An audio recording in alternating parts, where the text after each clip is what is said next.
সালামু আলাইকুম। একটা কথা আছে, পাপ বাপ কেউ ছাড়ে না।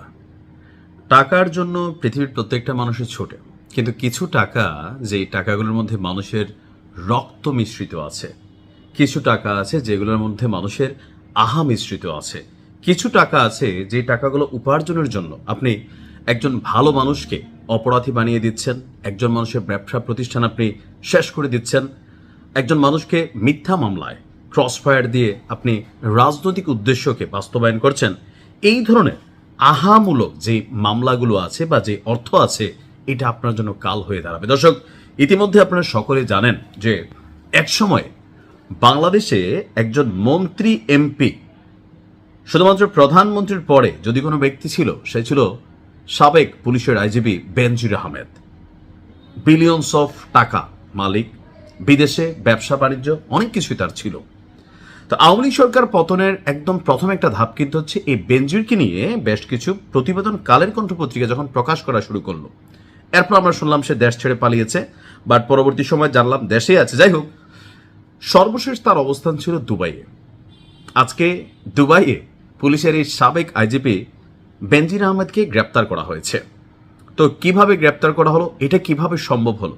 আসলে সব সম্ভব যতক্ষণ আপনি চেয়ারে অথবা চেয়ারে থাকার মানুষটার আশেপাশে আছেন, ততক্ষণই কিন্তু কেয়ারে। আর যদি চেয়ারই না থাকে অথবা চেয়ারে থাকা মানুষটা আপনারা না থাকে, তখনই কিন্তু আপনি বিপদে পড়বেন। অর্থাৎ একটা ছাতার নিচে আমরা সবাই বসবাস করছি। লাইক প্রত্যেকটা পরিবারের একটা ছাতা আছে, একটা রাজনৈতিক ছাতা আছে, একটা প্রশাসনিক ছাতা আছে। তো বেনজির আহমেদের উপরে আওয়ামী লীগ সরকারের একটা ছাতা ছিল। সেই ছাতাটা যখন নিজেই নাই, তখন বেনজিরের অবস্থা কি হবে? দর্শক, দুবাইয়ে তাকে কিভাবে গ্রেপ্তার করলো দেখেন।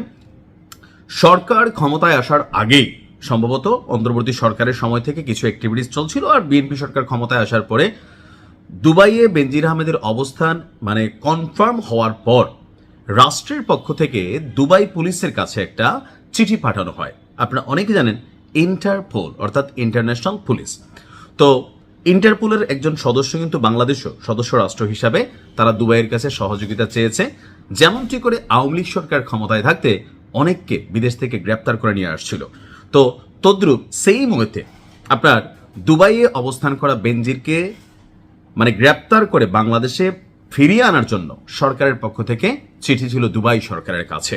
আর দুবাই সরকার বর্তমান সরকারকে প্রাধান্য দিয়ে তাদের সেই রিকোয়েস্টে সাড়া দিয়ে বেনজিরকে ইন্টারন্যাশনাল পুলিশ অর্থাৎ দুবাই পুলিশের মাধ্যমে তাকে গ্রেপ্তার করেছে। ইন্টারপোল অনেকে বোঝেন না, মনে হয় যে আলাদা কোনো টিম থাকে, ওরকম না। ধরেন বাংলাদেশে কোনো অপরাধী চলে আসছে দুবাই থেকে, এখন দুবাই সরকার বাংলাদেশকে বললো, বাবা হাবিবি এটা আমাকে দিয়ে দাও। তো বাংলাদেশ পুলিশ যখন এই কাজটা করবে, দুবাই বলবে ইন্টারপোলের মাধ্যমে, অর্থাৎ বাংলাদেশ পুলিশ হচ্ছে ইন্টারপোল, এক্ষেত্রে আন্তর্জাতিক পুলিশিং সহযোগিতা করছে। তো বেনজির সাহেব সম্ভবত তার যে অবস্থান ছিল, ওই তার যে বাসা, ওইখান থেকে নিয়মিত কোন পথে যাতায়াত করে গোয়েন্দা নজরদারিতে ছিল। তো আজকে শপিং এ যখন বের হয়েছে, সেখান থেকে তাকে মাঝপথে পুলিশ আলগিদে নিয়ে চলে গেছে। তো এখন কই আছে বেনজির?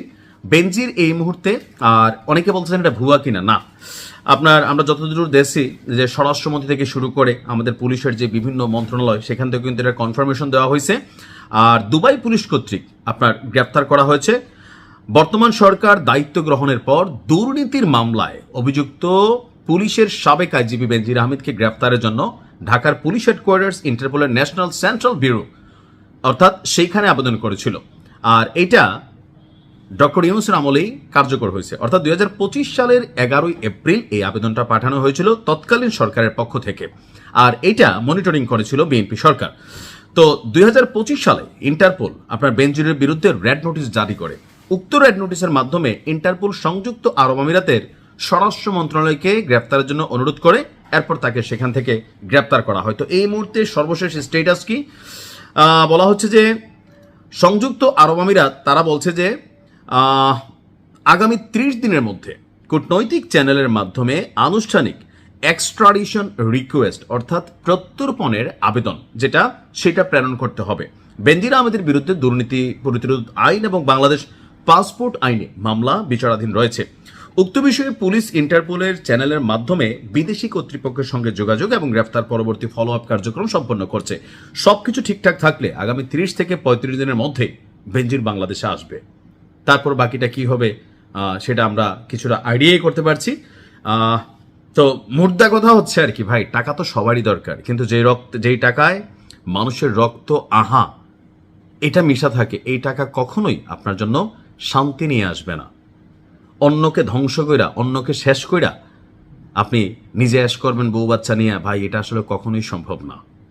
তো ভালো থাকুন, আজকের মতো এখানে বিদায় নিচ্ছি। আসসালামু আলাইকুম।